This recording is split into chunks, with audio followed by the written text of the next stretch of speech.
Bueno, pues queremos regresar al tema de la crisis en Perú, el manejo de la crisis y lo que representa, sobre todo porque estamos hablando de presiones relacionadas con altos precios de los combustibles, de los alimentos, de los fertilizantes, una situación que no es exclusiva de Perú, pero ya estamos hablando incluso de fallecidos en estas protestas. Le agradezco al profesor de Derecho Civil en la Universidad Católica del Perú, Walter Albán Peralta, ex defensor del pueblo, ex ministro del Interior, que me acompaña esta tarde para, bueno, pues entender qué es lo que está pasando en términos del manejo de la crisis cuando ya estamos hablando de 6 personas fallecidas. Buenas tardes.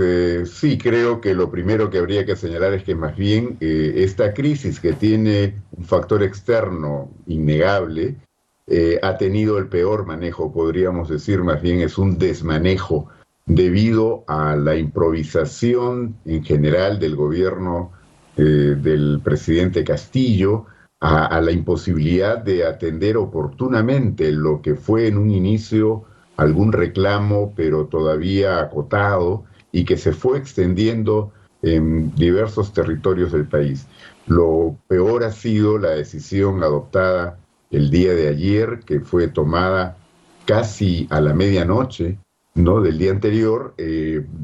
Francamente, eso ha sorprendido a propios y extraños, porque no había ninguna razón para que se aplicara esa medida precisamente en Lima, la capital del país, donde no se habían producido desmanes ni manifestaciones que pudieran hacer temer de algún descontrol. Creo que los sucesivos errores de este gobierno y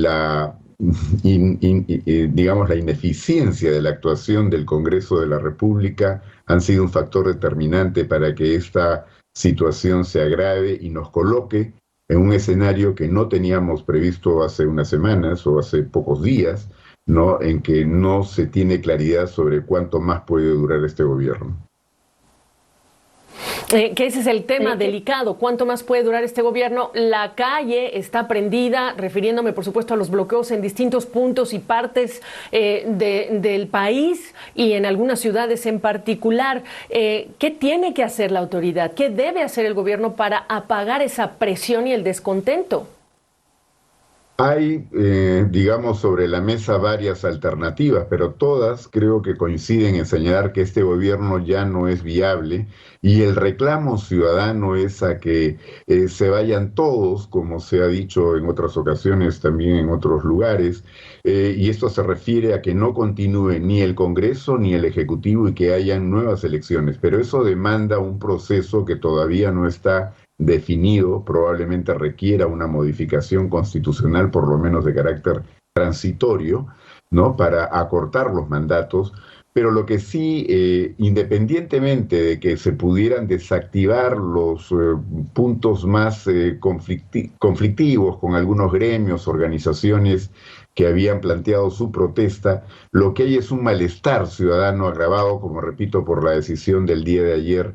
del estado de emergencia y la afectación de derechos fundamentales en forma realmente injustificada y absolutamente desproporcionada. Y creo que ese malestar ha hecho lo que no pudo la oposición a este gobierno durante los meses anteriores. Convocaron a varias marchas que no tuvieron mayor acogida, no parecía que hubiera un ánimo de marchar, más allá del descontento que se apreciaba en las diferentes encuestas con el gobierno del presidente Castillo. Pero las últimas decisiones del gobierno han logrado lo que no pudo la oposición ni las organizaciones políticas que estaban al frente del partido de gobierno. Y lo que ha ocurrido es que ha habido un claro rechazo, una suerte de desobediencia cívica, ¿no?, a la orden de inamovilidad, y esto es lo que ha motivado que la gente salga ya masivamente a protestar.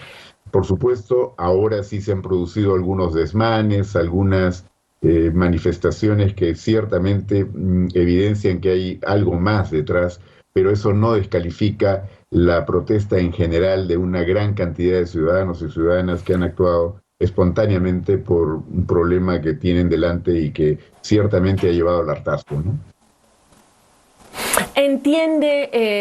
Walter, entiende de alguna manera, escucha o ha escuchado, ha reflejado el presidente Castillo que escucha también esta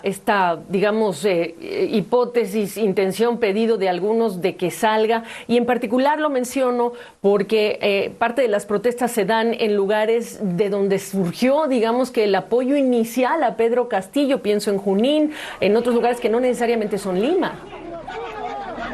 Definitivamente el presidente Castillo, como se sabe, ganó por un margen muy reducido en la segunda vuelta, ¿no? Un porcentaje mínimo, pero su mayor respaldo estaba precisamente fuera de Lima, ¿no? En Lima él tuvo apenas un 7% y más bien las otras fuerzas, lo que podríamos calificar, las que claramente estaban en el otro polo de su opción, sumaban alrededor del 46%. Pero él, el respaldo muy fuerte que tuvo, sobre todo en el sur andino y en otras regiones del país como Junín, aunque en menor medida, lo ha ido progresivamente perdiendo precisamente por esta improvisación, por esta manera de repartir cargos sin tener en consideración la idoneidad, la calidad, la experiencia de las personas a las cuales se les ha dado estas responsabilidades, y creo que eso ha debilitado muchísimo una institucionalidad que ya era frágil y, por supuesto, ha limitado también las posibilidades de responder a una situación que, si bien tiene un factor, como ya se ha señalado, importante en el exterior, sobre todo la guerra de Rusia hacia Ucrania, esto se veía venir y hubo maneras, el Perú tendría y tenía los recursos como para poder atemperar los efectos o los impactos de esta crisis. Nos comió el tiempo, pero muy importante esta perspectiva, Walter. Gracias por la oportunidad de escucharle. Gracias también. Adiós.